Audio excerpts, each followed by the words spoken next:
अस्सलाम वालेकुम, मैं हूं शाहजेब खानजादा। इमरान खान गिरफ्तार होंगे या उन्हें जमानत मिलेगी, आज भी ये सवाल सबसे बड़ी खबर बना रहा।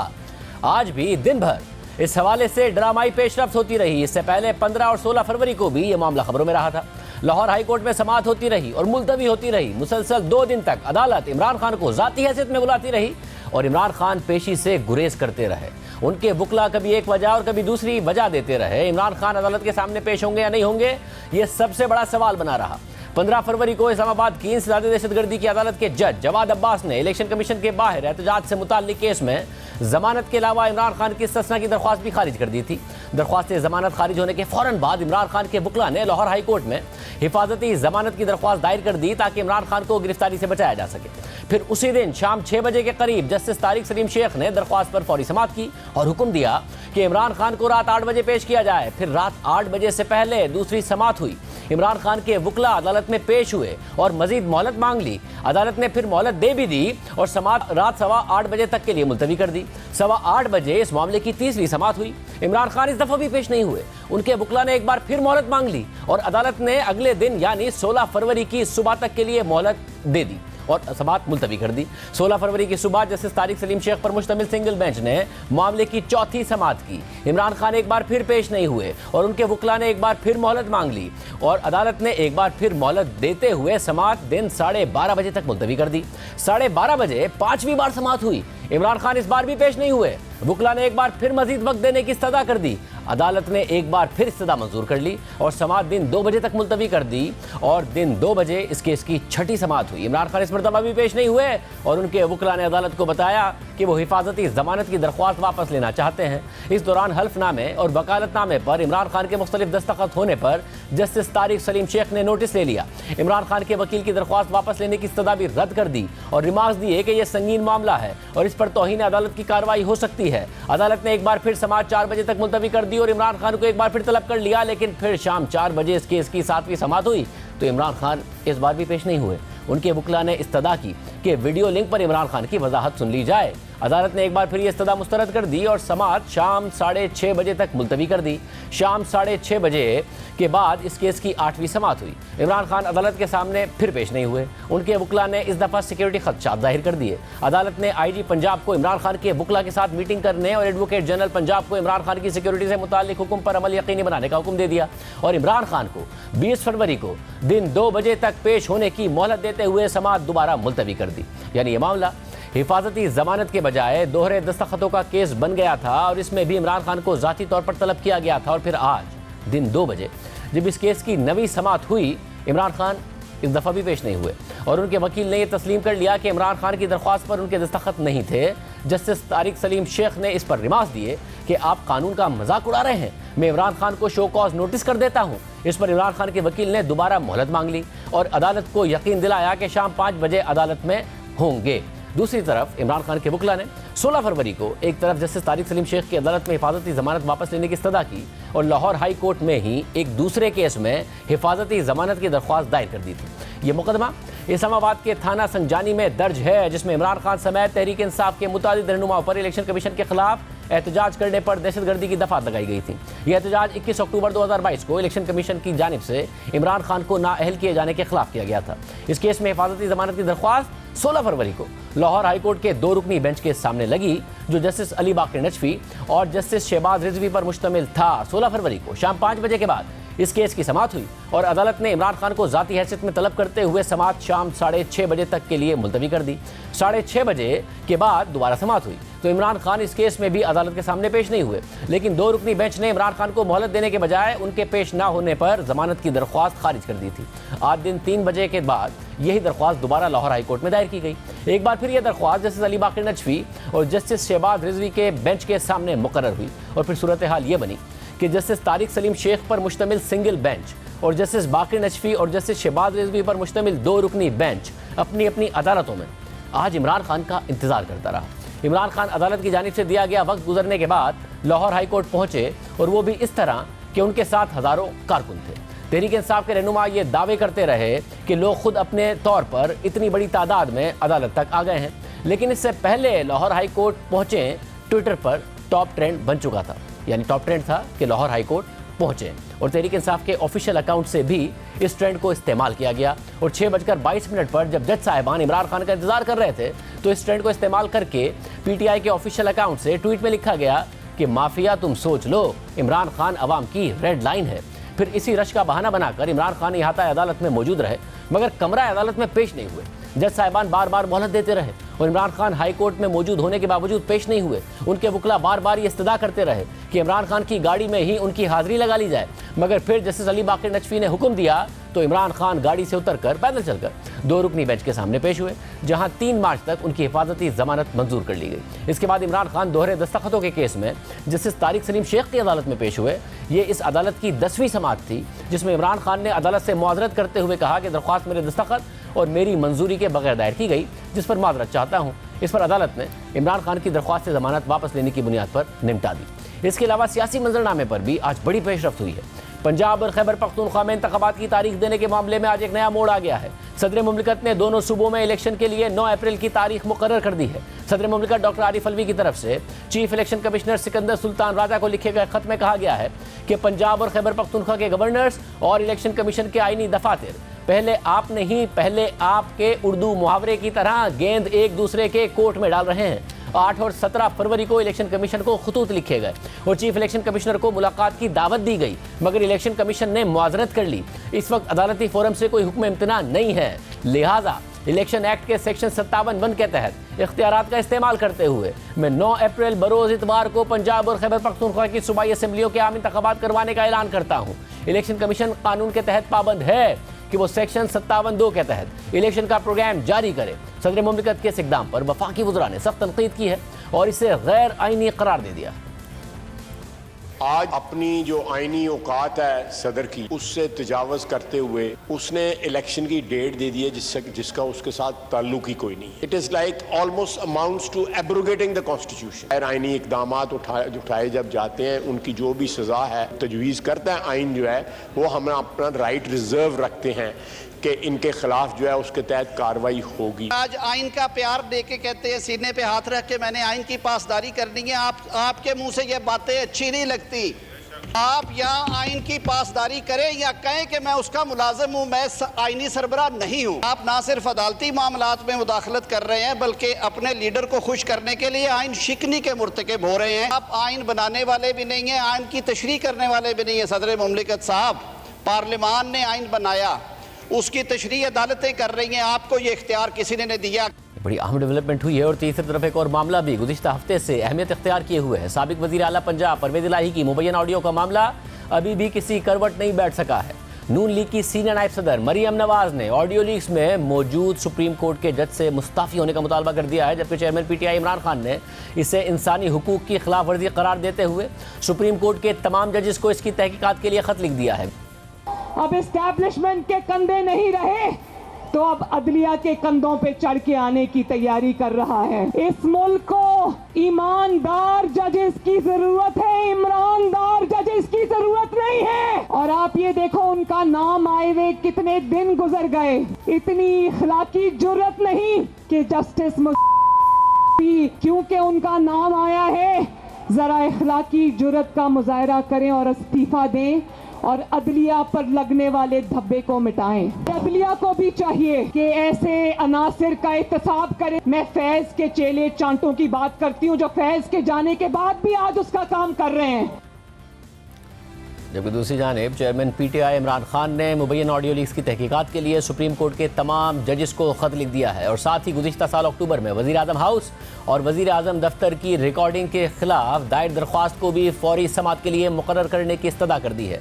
सुप्रीम कोर्ट जजेस को लिखे गए खत में इमरान खान का कहना है कि गुज़िश्ता कई माह से मशकूक और गैर मुसद्दिका ऑडियोज़ और वीडियोज़ आने का सिलसिला जारी है और ऐसा लगता है कि ये डीप फेक, जाली, एडिटेड, काटी गई और दोबारा जोड़ी गई हैं। इससे सवाल उठता है कि इस कानून के तहत पाकिस्तान की आवाम की इस तरह सर्विलियंस और रिकॉर्डिंग हो रही है, ये कौन कर रहा है, इसकी हुदूद और क़यूद क्या हैं, इस पर क्या चेक्स एंड बैलेंसेस हैं, क्या किसी की गुफ्तगू किसी की मर्जी के बगैर गैर कानूनी तौर पर रिकॉर्ड करके उसके साथ जालसाजी करके रिलीज की जा सकती है? गुज़िश्ता कुछ माह से इस तरह की खिलाफ वर्जियों को रोकने के लिए क्या किया गया है? क्या हमारे वो हसास तरीन ऐवान जहां अहम तरीन मामलात पर फैसला साजी होती है वो महफूज हैं? अगर आइन के तहत फराहम करदा हुकूक अहम हैं तो अवाम इन सवालात के जवाबात के हकदार हैं। इस्तदा है कि गैर मुसद्दिका और गैर मिजाज ऑडियो लीक्स पर मेरी दरख्वास्त समात के लिए मुकर्रर की जाए। इस सब के अलावा आज लाहौर हाई कोर्ट ने तहरीक इंसाफ के 17 अरकान कौमी असम्बली को री नोटिफाई करने के इलेक्शन कमीशन के नोटिफिकेशन मुअत्तल कर दिए हैं। सारी सूरत हाल पर बात करेंगे। हमारे साथ वफाकी वज़ीर दाखिला राना सनाउल्लाह साहब मौजूद। राना साहब बहुत शुक्रिया। राना साहब, इसमें से बहुत सारे मामलात हैं जो आप ही से मुताल्लिक हैं। एक ज़ाहिर इमरान खान साहब की गिरफ्तारी के हवाले से, और आप लोगों को बड़ा एतराज़ था कि इमरान खान साहब के साथ बड़ा इम्तियाजी ट्रीटमेंट हो रहा है, मगर आज अदालत ने यकीनी बनाया कि वो अदालत में हर हाल में पेश हों, उन्हें होना पड़ा और फिर अपनी ज़मानत लेनी पड़ी या फिर माज़रत करनी पड़ी। देखें, वो एक मुहावरा है कि बकरे की माँ जो है वो कब तक खैर मनाएगी। ये दरअसल ये सारा जो बहानेबाजी, वो जो प्लस्तर चढ़ा के अपनी टांग पे बैठा है, उसका मकसद सिर्फ़ और सिर्फ ये है कि तोशा खाना केस में और वो टेरियन वाइट केस में जो है ये पेश ना हो, क्योंकि इसे मालूम है कि जब उन दोनों केसेस में पेश होगा तो ये नाअहल होगा, क्योंकि तोशा खाना केस जो है वो साबित शुदा है। वो 2 + 2 4 है। ये कह ही नहीं सकता कि ये घड़ियाँ मैंने वहाँ से लेके नहीं बेची, वहाँ से तोशा खाना से मैंने जो है ये सारा माल चुराया नहीं है, मैंने वहाँ पे करप्शन नहीं की। और टेरियन वाइट जो है उसके तो अब और भी सबूत सामने आ गए हैं, लेकिन ये कह नहीं सकता कि वो मेरी बेटी नहीं है। और ये बात साबित है कि इसने फिर अपनी औलाद को जो है वो छुपाया है, झूठ बोला है। तो इसलिए ये सारी बहानाबाजी जो है ये इसलिए कर रहा था कि अगर मैं इधर पेश हो गया तो फिर मुझे उधर भी पेश होना पड़ेगा, एक अदालत में पेश हुआ तो उधर भी फिर पेशी के लिए दबाव पड़ेगा। तो इस मकसद के लिए अब ये फ्रॉड करके तकरीबन 5 माह हो गए हैं। हालांकि 5 माह में तो खुदा ना खास्ता फ्रैक्चर हो तो वो ठीक हो जाता है, तो इसको एक छर्रा लगा हुआ है, तो वो बांध के बैठा है और उस मकसद के लिए पेश नहीं हो रहा था। मगर साहब, ज़ाहिर इसी हफ्ते कुछ उनकी पेशियां हैं, अब देखते हैं कि वो पेश होते हैं या नहीं होते हैं। मगर एक जो आपकी तरफ से बार बार इशारा था गिरफ्तारी का, फिर वो आया कि FIA ने फैसला भी किया है। अब ज़ाहिर उस केस में तो गिरफ्तार कर नहीं सकते क्योंकि 22 तारीख तक इस्लामाबाद हाई कोर्ट का उस हवाले से ऑर्डर मौजूद है। ये 2 दिन थे आपके पास ये एंटी टेररिज्म वाले केस में, मगर आप लोगों ने नहीं गिरफ्तार किया। मगर ये हिंट आती थी, फिर जमान पार्क में कारकुन जमा हो जाते थे। आप डर गए कारकुनों से या फिर आप लोग भी ऐसे ही एक हिंट देते थे और डराने के लिए ये बात करते थे कि आप गिरफ्तार करना चाहते थे? करना आपने भी नहीं था, 2 दिन थे आपके पास। शाहजेब एक बुज़दिल आदमी जो है वो जब कानून के खौफ से जो है वो भागता है तो मेरा ख्याल है कि उसे भगाने में ज़्यादा मज़ा है, भगाने में ज़्यादा जो है वो बेहतरी है, ताकि लोगों को पता चले कि ये बुज़दिल इंसान जो है ये खुद को जो अपना लीडर बनता है, लीडर कहता है, इसकी औकात क्या है। तो आप ये देख लें कि ये किस तरह से जो है वो गिरफ़्तारी के लिए छुपता फिरता है, भागता फिरता है और दूसरी तरफ कारकुनों को कहता है कि तुम जेल भरो। तो इसको जो है वो अदालतों में पेश होना पड़ेगा। और अब वो बात है कि जी का जाना ठहर गया है, ये सुबह गया या शाम गया है, ये अब नाअहल भी होगा और करप्शन केसेस में गिरफ़्तार भी होगा। साहब, मगर यही एक वजह है जिसके ऊपर आप लोग तकिया किए हुए हैं और आप चाहते हैं कि ये जल्द अज जल्द हो जाए ताकि कोई ना कोई आप लोगों का चांस बन सके, इसलिए गवर्नर आपका तारीख दे नहीं रहा है। सदर साहब ने दे दी है तो आप मुआवजे की बात कर रहे हैं, जो कि नेक्स्ट टू इम्पॉसिबल है, 2/3 मेजॉरिटी चाहिए होती है। और अगर उन्होंने दिया है तो ज़ाहिर इसकी इंटरप्रिटेशन अब अदालत करेगी कि सही दिया या नहीं दिया। अगर आप लोग अदालत से रुजू करेंगे तो गवर्नर साहब तो दे नहीं रहे थे तारीख, 90 दिन में बहरहाल इंतखाबात होने हैं, तो आपका अब यही आसरा है, इसी पर तकिया किए हुए कि कहीं तरह उनको सज़ा हो जाए। देखिए, इसमें ना गवर्नर के तारीख देने की बात है और ना सदर इसमें तारीख दे सकता है। आइन बड़ा वाज़ेह है, सदर जो है he is bound to act on the advice of the prime minister. वो ख़ुद से कोई इख्तियार नहीं रखता। ये अजलास का बुलाना और उस अजलास में कोई इस किस्म का फ़ैसला करना, उस ऑर्डर की एक रद्दी के टुकड़े के बराबर भी कोई हैसियत नहीं है। कोई उसे चैलेंज करने की ज़रूरत नहीं है, कोई उसके ऊपर किसी को अमल करने की ज़रूरत नहीं है। इलेक्शन करवाना जो है वो चीफ़ इलेक्शन कमिश्नर का काम है और ये उसकी ज़िम्मेदारी है कि वो फ्री फेयर इलेक्शन करवाए। आप मुझे बताएं कि जब आइन ये स्कीम देता है कि जनरल इलेक्शन जो है वो केयर टेकर सेटअप में होंगे, तो हाउ इट इज़ पॉसिबल कि एक तरफ फेडरल गवर्नमेंट बैठी हो, 2 सूबों की हुकूमतें हों और without care taker setup free और फेयर इलेक्शन हो जाए। हमारी ये राय है और अगर इलेक्शन कमीशन इससे मुतफिक है तो उसे चाहिए कि वो जनरल इलेक्शन जो है वो तमाम असम्बलियों के सूबाई और कौमी जो है मगर ताकि केयर टेकर सेटअप हो, ताकि इंसाफ हो, फेयर हो और उसके ऊपर सब कुछ यकीन हो। ये फितना जो है, ये जो तमाशे अब कर रहा है, 7 माह से इलेक्शन होगा तो फिर यही तमाशे करेगा। मुझे हरा दिया गया है। आपने लाहौर हाई कोर्ट का फैसला देख लिया कि 90 दिन में इलेक्शन कराने होंगे सूबों में, और आपने जो दूसरी समाअत हो रही थी एक जो कि CCPO लाहौर के हवाले से थी, उसमें सुप्रीम कोर्ट का मूड देख लिया कि 90 दिन में इलेक्शन कराने के हवाले से क्या रिमार्क्स आए और फिर किस तरीके से कोई सूमोटो का मामला जो है वो सुप्रीम चीफ जस्टिस को भी भेज दिया गया। तो अदालत से इस मामले में आप लोगों को रिलीफ मिलना है नहीं, तो जो 90 दिन है, अब गवर्नर ना दे तारीख और सदर साहब की तारीख भी आप ना करें एक्सेप्ट, तो उसके बावजूद 90 दिन अगर 14 अप्रैल को पूरे होंगे तो 90 दिन में तो इंतखाब होगा ही होगा। तो ये 4 दिन, 3 दिन, 2 दिन कोई देगा कोई नहीं देगा, इस पे क्यों लड़ रहे हैं भाई? नहीं शाहजेब, 90 दिन अगर 90 दिन लिखे हैं ना आइन में, तो ये केयर टेकर सेटअप भी आइन में लिखा है। और केयर टेकर सेटअप जो है ये दुनिया में कहीं नहीं होता, ये पाकिस्तान के मखसूस हालात और यहाँ में इलेक्शन की रिगिंग की एक रवायत है। तो उस वजह से जो है वो लेजिस्लेटर्स ने, पार्लियामेंट ने ये एक स्कीम इंट्रोड्यूस करवाई है। साहब तो सूबों में होंगे तो सूबों में केयर टेकर होगा ना, जब वफाक में होंगे तो वफाक में केयर टेकर होगा। सुन ले for all times to come general election जो है वो केयर टेकर सेटअप के तहत होता है और यही आइन का जो है वो तकाजा है। आप मुझे बताएं कि ये कल कह रहे थे सदर ममकत के जी आइन में सुराख तलाश ना करें, वो सुराख तो तुमने किया है। तुम लोगों ने 2 असम्बलियाँ जो हैं बग़ैर किसी आइनी जवाज़ के ज़बरदस्ती हट धर्मी से एक आदमी ने अपनी ज़िद और झूठिया ना की खातिर जो है वो उनको तोड़ा है। तो अब अब इलेक्शन कमीशन जो है वो फैसला करे। हम तो इलेक्शन के लिए मगर ये भी तो आइन में ही है ना, आइन ने देखिए आइन में किया है, मगर आइन में तो इलेक्शन की तैयारी के लिए मैदान में उतर चुके हैं ना साहब। आइन में ये इलेक्शन अप्रैल में हो जाए, इलेक्शन अक्टूबर में हो जाए, हमें तो कोई फर्क नहीं पड़ता। फर्क पड़ता है, आप लोग नहीं है तैयार। इलेक्शन कमीशन की जिम्मेदारी है, हमारी जिम्मेदारी नहीं है। आइन में भी कोई सूबों की जो असेंबलियां हैं उसको तहलील करने के इख्तियार को कोई नथी थोड़ी किया गया था वफाक से। एक चीफ मिनिस्टर को दिया गया था इख्तियार कि वो तहलील कर सकता है, उसने कर दी। तो अब आइन में वरना ये होता कि नहीं जी अगर फिर सूबों की होगी तो मरकज की भी ऑटोमेटिकली हो जाएगी, या फिर मरकज है तो फिर सूबों की नहीं होगी। तो अलग अलग का इख्तियार, फिर इंतखाबात तो होंगे 90 दिन में।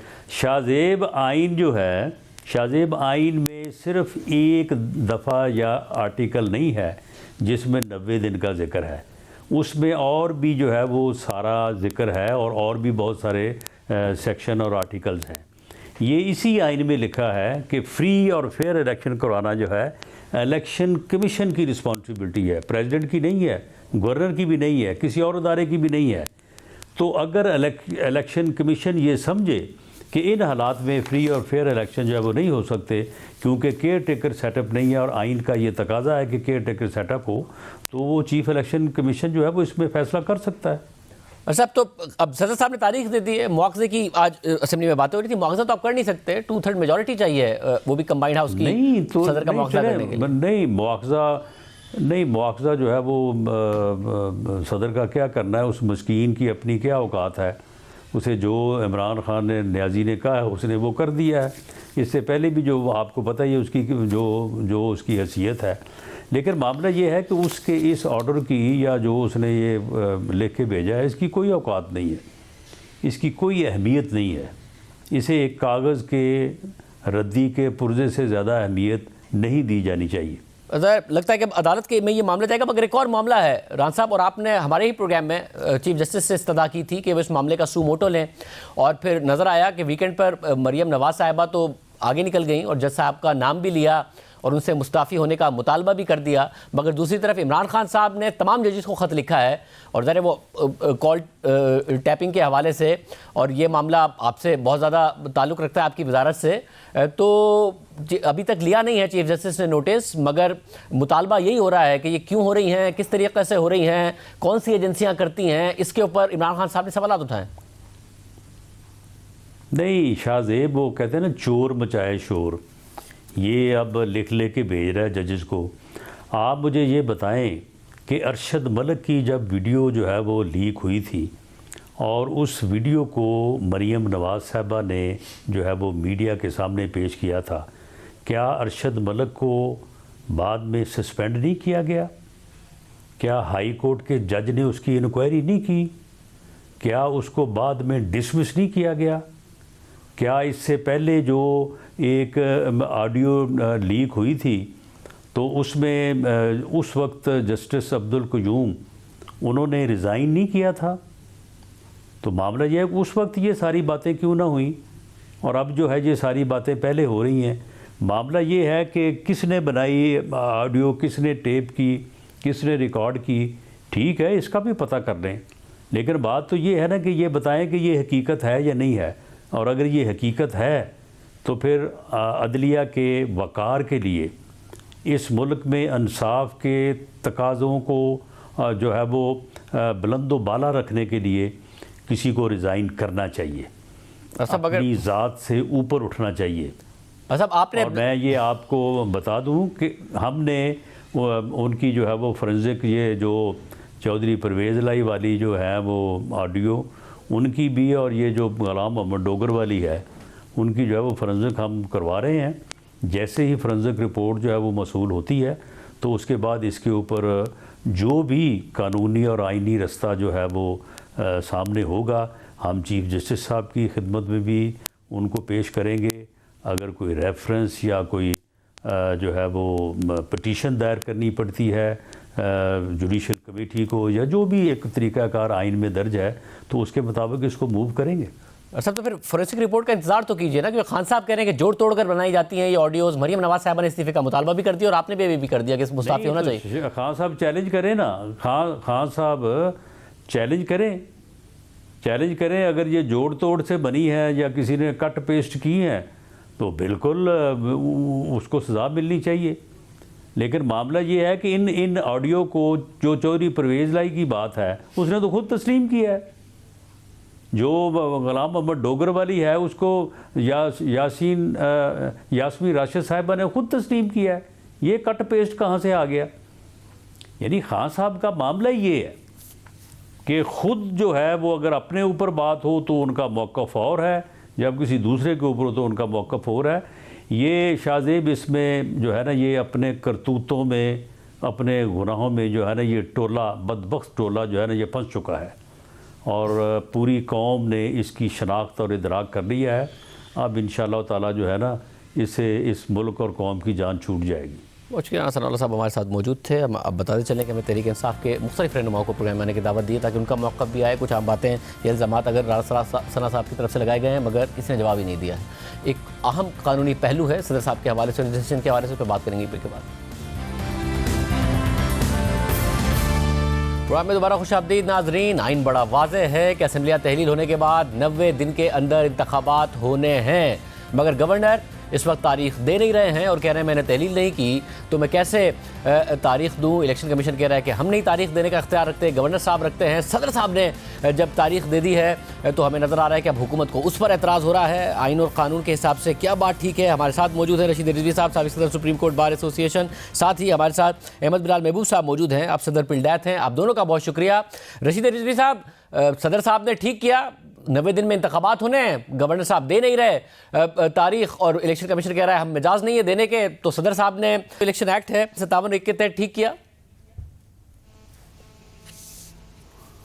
नहीं, मैं समझता हूँ 57 में पहली बात तो ये है कि लफ्ज़ कंसल्टेशन है विद इलेक्शन कमीशन, वो मुझे एक मीनिंगफुल कंसल्टेशन नहीं लगती। आपको याद होगा जिहाद केस में 1995 सुप्रीम कोर्ट जजेस के अपॉइंटमेंट पे भी लफ्ज़ कंसल्टेशन होता था।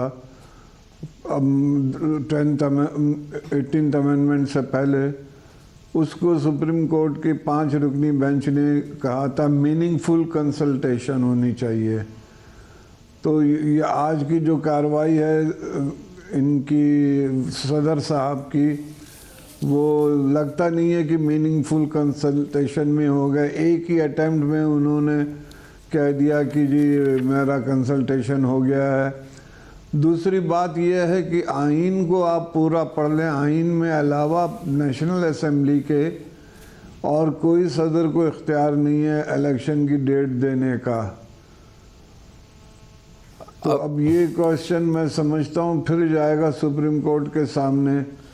बट साहब अगर उसमें एक्ट में अब लिखा हुआ है कि प्रेसिडेंट जनरल इलेक्शन की डेट अनाउंस करेंगे, तो ये सूबे में भी तो जनरल इलेक्शन ही हो रहा है। उसमें ये नहीं लिखा हुआ कि कौमी असेंबली के जनरल इलेक्शन होंगे या सूबों के होंगे। अब सारी असेंबली तहलील हो गई तो जनरल इलेक्शन ही नहीं हो रहा रिजवी साहब। हाँ, ये होगा तो 2 सूबों का तो जनरल इलेक्शन ही है, लेकिन वो उस रेफरेंस में आया है नेशनल असेंबलीज के। जी मैं अहमद बिलाल महबूब साहब आप बताइएगा, ज़ाहिर जो इलेक्शन एक्ट है उसका जो 57(1) है उसमें तो लिखा हुआ है कि अनाउंस करेंगे प्रेसिडेंट जनरल इलेक्शन की इन कंसल्टेशन विद कमीशन। अब कंसल्टेशन के लिए भी सदर साहब ने कहा था, उसका जवाब भी इलेक्शन कमीशन ने दे दिया, तो कंसल्टेशन भी नहीं हो सकी। तो क्या करते सदर साहब, ठीक किया उन्होंने या नहीं किया? नहीं, सदर साहब ने हम तो खुद इस बात के हामी थे कि जब कॉन्स्टिट्यूशन इस बारे में क्लियर नहीं है तो सदर साहब को ये 57(1) ये इख्तियार देता है कि वो इलेक्शन की डेट अनाउंस कर दें। लेकिन ये 2 चीज़ों से मशरूत थी ये बात। एक तो शर्त ये थी कि वो इलेक्शन कमीशन के साथ कंसल्टेशन करते। वो उन्होंने अनफॉर्चुनेटली वो नहीं हो सकी। उन्होंने कोशिश तो की लेकिन बहरहाल वो कोशिश कामयाब नहीं हुई, तो कंसल्टेशन तो नहीं हुई। तो एक शर्त तो ये पूरी नहीं हुई। और दूसरी मेरी नाकिस राय में एक ओवरऑल स्कीम ऑफ थिंग्स है कॉन्स्टिट्यूशन की पार्लिमानी निज़ाम हुकूमत में कि सदर ममलकत आर्टिकल 48(1) के तहत कोई भी काम वज़ीर आज़म के मशवरे के बगैर नहीं कर सकते। वो एग्जेक्टिव प्रेसिडेंट नहीं है। तो ये दूसरी शर्त भी पूरी नहीं हुई क्योंकि कोई उनको वज़ीर आज़म की तरफ से तो मशवरा नहीं था। तो ये तरीका तो यही था कि सदर ममलकत करते, लेकिन वो इन 2 चीज़ों को करने का एहतमाम कर लेते तो शायद कोई रास्ता निकलता। लेकिन उन्होंने यूनिलैटरल ये काम कर लिया, तो मेरे ख्याल में उससे तो मामला हल नहीं हुआ बल्कि और ज़्यादा उलझ गया है। तो मगर अहमद बिलाल महबूब साहब, अब इलेक्शन तो होने हैं, आइन तो इस बात पे क्लियर है, अगर असेंबली तहलील होगी तो 90 दिन के अंदर आपने इंतखाबात कराने हैं। अब अगर गवर्नर साहब ना दे रहे हो तारीख और इलेक्शन कमीशन कह रहा हो कि गवर्नर साहब ने देनी है तारीख, सदर साहब दे दे, और ये सारा का सारा बेशक सबकी अपनी अपनी इंटरप्रिटेशन हो, मगर ये तो तय है ना कि 90 दिन में होने हैं, तो फिर होगा क्या अगर कोई भी तारीख नहीं देगा? इलेक्शन कमीशन पाबंद तो है 90 दिन में इंतखाबात कराने का। ये तो दुरुस्त है, आइन के हिसाब से इलेक्शन कमीशन क्या पूरी स्कीम पाबंद है, यानी आइन पाबंद करता है सबको कि 90 रोज़ के अंदर इंतखाबात हों। ये तो ठीक है, लेकिन अब उसमें कॉम्प्लिकेशन ये हो गई है कि चूँकि ये पहली दफ़ा पाकिस्तान में हो रहा है कि सूबाई असम्बलियों के इलेक्शन अलग हो रहे हैं, वरना ये सब इकट्ठे होते तो सदर ममलकत ये डेट दे देते थे और कोई कॉम्प्लिकेशन नहीं पैदा होती थी। अब चूँकि सूबाई असम्बलियों के हो रहे हैं तो ख्याल ये हुआ है कि ये गवर्नर से डेट मिलनी चाहिए, जो कि मेरे ख्याल में करेक्ट इंटरप्रिटेशन नहीं है, क्योंकि गवर्नर ये डेट उसी सूरत पे देते हैं आइन के मुताबिक जब असम्बली उन्होंने डिज़ोल्व की हो। तो गवर्नर साहब ने तो ये किया नहीं है, तो इसलिए गवर्नर साहब डेट देने से इनकारी थे। तो अब ये सदर साहब ही दे सकते थे, लेकिन सदर साहब ने ये 2 काम नहीं किए। तो मेरे ख्याल में ये अल्टीमेटली इंटरप्रिटेशन के लिए अब ये सुप्रीम कोर्ट के पास ही जाएगी और सुप्रीम कोर्ट को ही इसके बारे में इंटरप्रिटेशन करके बताना पड़ेगा कि चूँकि ये वाजे नहीं है आइन, तो अब इन हालात में कौन डेट देगा। लेकिन ये बात दुरुस्त है कि आइन के हिसाब से ये बात लिखी हुई है कि ये स्कीम के अंदर मंशा ये है कि पोलिंग की डेट एग्जेक्टिव दे और उसके बाद इलेक्शन कमीशन उसके ऊपर अमल करते हुए डिटेल्ड स्केड्यूल दे दे। तो ये एग्जेक्टिव को दिया गया है ये प्रेरोगेटिव कि वो डेट फिक्स कर दे। तो ये अब इलेक्शन कमीशन, ये अब सुप्रीम कोर्ट ने ही बताना है कि वो कौन देगा, सदर देगा, गवर्नर देगा या वजीर आजम उनको मशवरा देंगे। तो वो देगा। ये सब जो जवाब दिया रिजवी साहब इलेक्शन कमीशन ने भी, उसमें जो एक और अहम मामला है वो ये कि ये मामला ज़ेरे समात है अभी लाहौर हाई कोर्ट में, तो क्या उस सूरत में नहीं दे सकते थे सदर साहब कि अगर पहले ही ज़ेरे समात है और अब आगे भी क्या फैसला अदालत ही करेगी कि तारीख दे सकते थे या नहीं दे सकते थे? उन्हें इंतज़ार तो करना चाहिए था हाई कोर्ट के फैसले का कि जो इन्होंने इंट्रा कोर्ट अपील फाइल की है उसका क्या नतीजा निकलता है। दूसरी बात यह है कि मैं समझता हूँ कि बुनियादी ड्यूटी जो है, बुनियादी जो फंक्शन है वो गवर्नर का था। ये कह देना कि मैंने डिज़ोल्व नहीं है तो मेरे पे लाइबिलिटी नहीं है, वो प्रोविज़न में मेरे को सेपरेट करके पढ़ना चाहिए, एक उसमें नहीं कि जो डिज़ोल्व कर रहा है तो उसी नोटिफिकेशन में डेट भी देगा। ये कॉन्स्टिट्यूशन और किसी पे ये अथॉरिटी नहीं इम्पोज करता है, सिर्फ और सिर्फ ये अथॉरिटी एक्सटेंड करता है गवर्नर को कि वो अनाउंस करेगा। अब ये कह देना कि मैंने नहीं किया और ये ऑटोमेटिक कॉन्स्टिट्यूशन के तहत डिज़ोल्व हो गई है, ये मैं ना मानूं वाली बात है और इसको ज़बरदस्ती एक कॉन्स्टिट्यूशनल क्राइसिस बना दिया गया है। मगर रिजवी साहब ये तो तय रहा कि फिर इलेक्शन कमीशन को हर हाल में 90 दिन में इलेक्शन कराने हैं, कोई तारीख दे ना दे, फिर जब 90 दिन पूरे हो रहे होंगे उस तारीख पर क्या इलेक्शन कमीशन पाबंद होगा इलेक्शन कराने के लिए? बिल्कुल बिल्कुल बिल्कुल इसको पाबंदी तो है। इलेक्शन कमीशन अपनी जिम्मेदारी से सबक दोष नहीं होता है, लेकिन हाई कोर्ट को चाहिए था कि गवर्नर को ये डायरेक्शन दे कि वो डेट अनाउंस करे। हाई कोर्ट के फैसले में ये लकूना रह गया कि उन्होंने इलेक्शन कमीशन को दे दिया। इलेक्शन कमीशन के पास कोई अथॉरिटी नहीं है इलेक्शन डेट की, इलेक्शन कंडक्ट करने की, फ्री एंड फेयर इंश्योर करने की तो है मैंडेट, लेकिन डेट की मैंडेट एग्जेक्टिव के पास है। तो अहमद गुलाम नबी साहब, यानी अप्रैल के महीने में इलेक्शन होने हैं और इलेक्शन कमीशन को कराने हैं, इस पे अब कोई दो राय नहीं है। अगर जो सदर की दी हुई तारीख पर नहीं होंगे, मगर जिस दिन अगर 14 तारीख को 90 दिन पूरे हो रहे हैं अप्रैल की, तो फिर उस तारीख को मैक्सिमम इलेक्शन कराना होगा इलेक्शन कमीशन को। ये दुरुस्त है और मेरे ख्याल में इलेक्शन कमीशन को उसका स्केड्यूल भी जारी करना पड़ेगा बहुत जल्द, अगले 5-6 दिन के अंदर, 7 दिन के अंदर, क्योंकि फिर वो कम से कम जो दिन चाहिए होते हैं को 45 दिन कम से कम चाहिए होते हैं इलेक्शन के स्केड्यूल के लिए। तो वो फिर जब 45 दिन की कम से कम मुद्दत रह जाएगी तो उससे पहले उन्हें इलेक्शन का स्केड्यूल जारी करना होगा। लेकिन मैं आपकी तवज्जो ये भी दिलाता हूँ कि इसी इलेक्शंस एक्ट की सेक्शन 58 के अंदर फिर इलेक्शन कमीशन को ये अथॉरिटी भी दी हुई है कि वो इलेक्शन के स्केड्यूल में तब्दीली कर सकता है, उसकी डेट बदल सकता है। सिर्फ उसने सदर ममलकत को उसका इतला देनी है और उसकी जो रीज़न है वो रिकॉर्ड करनी है, लिख के देनी है। लेकिन ये बहरहाल सेक्शन मौजूद है और इसी के तहत एक बार पहले मोहतरमा बेनज़ीर भुट्टो की शहादत के टाइम पे ये इलेक्शंस को 1 महीना और 10 दिन आगे पोस्टपोन किया भी गया था। बहुत शुक्रिया नाज़रीन, राय आपने सुनी है। प्रोग्राम में एक ब्रेक शामिल करते हैं, इसके बाद मज़ीद बात करेंगे एक ब्रेक के बाद। आहिस्ता आहिस्ता वाज़ेह नज़र आ रहा है कि इलेक्शन तो हुकूमत को लड़ने ही पड़ेंगे और सूबाई इलेक्शन 90 दिन के अंदर होते नज़र आ रहे हैं। क्या कोई हिकमत अमली है भी या नहीं है? हमारे साथ सीनियर साफ़ी तज़कियाकार सलीम साफ़ी साहब मौजूद हैं। साफ़ी साहब बहुत शुक्रिया। साफ़ी साहब, आपने मरियम नवाज़ साहिबा का भी इंटरव्यू किया, इस्लामाबाद में आपकी मुलाकातें भी होती हैं, तो क्या आप समझ रहे हैं कुछ स्ट्रेटजी है हुकूमत के पास या मरियम नवाज़ साहिबा के पास, नून लीग के पास, कि बस या मरियम साहिबा आ गई हैं कि जी पार्टी की सही से तंजीमें नौ करनी है, मगर प्लान कोई है नहीं, नवाज शरीफ साहब ने कब आना है, इलेक्शन लड़ना नहीं लड़ना, यही प्लान है कि किसी तरह इलेक्शन सूबों में ना हो?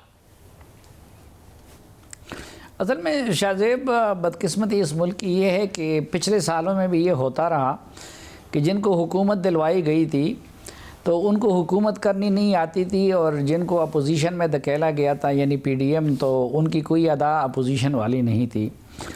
अब मामला उल्टा हो गया है, पीडीएम ने पीटीआई की जगह ले ली है और पीटीआई ने पीडीएम की जगह ले ली है, लेकिन दोनों तरफ कोई वाज़ेह स्ट्रेटजी नज़र नहीं आती। मसलन आप अगर हुकूमती साइड पे देखें तो एक तरफ हमें हुकूमत की तरफ से वो हरबे नज़र आ रहे हैं कि जिसके तनाजुर में हम ये कह सकते हैं कि वो सूबाई असम्बलियों का इंतखाब बर वक्त नहीं चाहती 90 डेज़ के अंदर।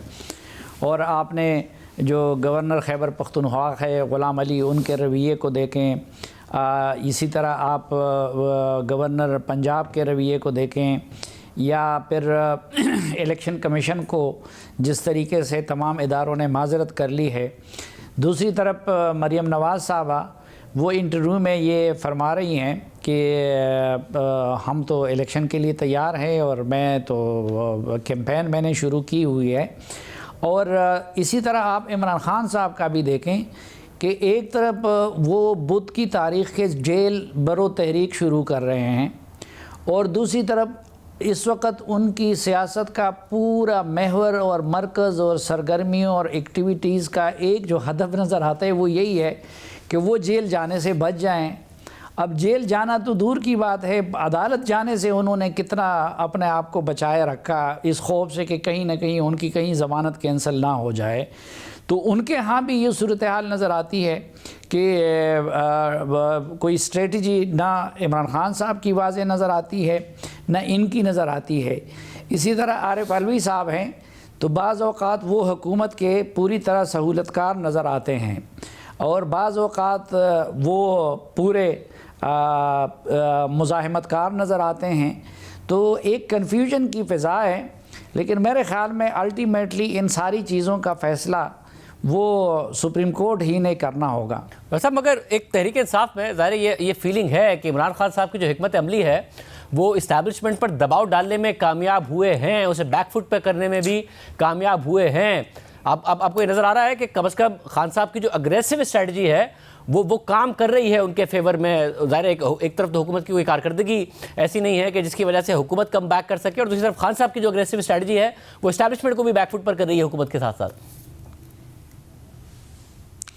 नहीं, मेरे ख़्याल में एक तो इस वक्त जो इस्टेब्लिशमेंट के सरखील हैं वो ऐसे नहीं हैं कि वो इन चीज़ों से बैक फुट पे आ जाएं, और दूसरी तरफ जो दरपर्दा राब्ते या रवैये वो राब्ते होते हैं या मिन्नत तरला, तो वो हमें कभी इस्टेब्लिशमेंट की तरफ से तो उसके आसार नज़र नहीं आते।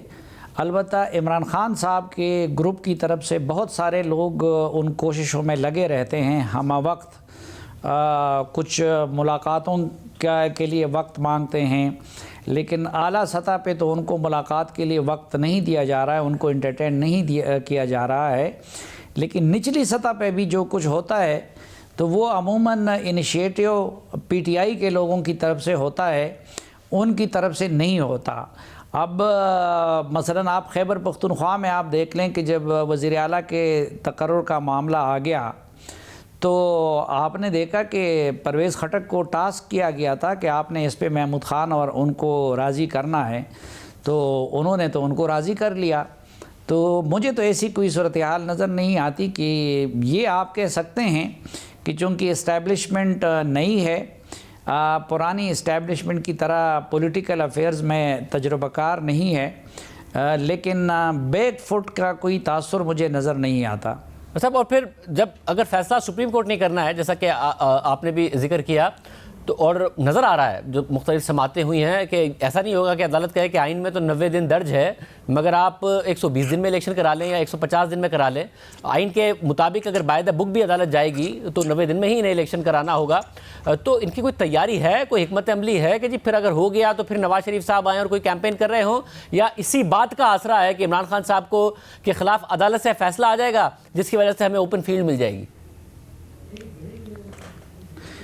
देखिए, अब इस वक्त मेरे ख़्याल में असल ट्रायल जो है वो अदालतों का भी हो रहा है, और दोनों तरफ से मसलन अदालतों पे तनकीद भी हो रही है और दोनों तरफ ने आस भी उनसे लगा रखी है।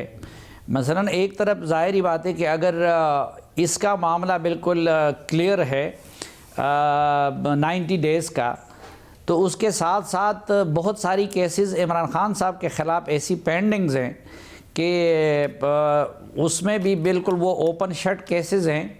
जिसके नतीजे में वो डिस्क्वालीफाई भी हो सकते हैं और जिसके नतीजे में वो जेल भी जा सकते हैं, पार्टी फंडिंग केस को देके, टीरियान केस को देके, और बहुत सारे इस तरह के केसेस हैं और ये मुकदमात है मसलन। और फिर ये तनकीद भी हो रही है जो जुडिशरी पे कि मसलन ये तो अब अगर ये उसूल हो कि एक बंदा पॉपुलर हो और उनके वो मॉब को इकट्ठा कर सकें, तो फिर हमारे साइड पे तो मंजूर पश्तीन सबसे ज़्यादा पॉपुलर है, तो फिर इसका मतलब ये कि कल उनको भी अदालत में इस तरह की रियायतें दी जाएंगी। फिर मौलाना फजलुर रहमान अपने मदरसे के तलबा को इकट्ठा कर सकेंगे। तो दोनों तरफ से वो दबाव इस वक्त हमें नज़र आ रहा है।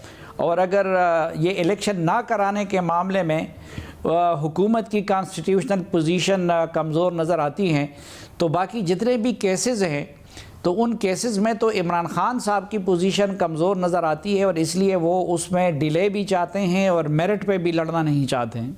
बहुत शुक्रिया आसिफ साहब का तज़किया आपने सुना। आज के प्रोग्राम में इतना ही, इजाज़त दीजिए, अल्लाह हाफ़िज़।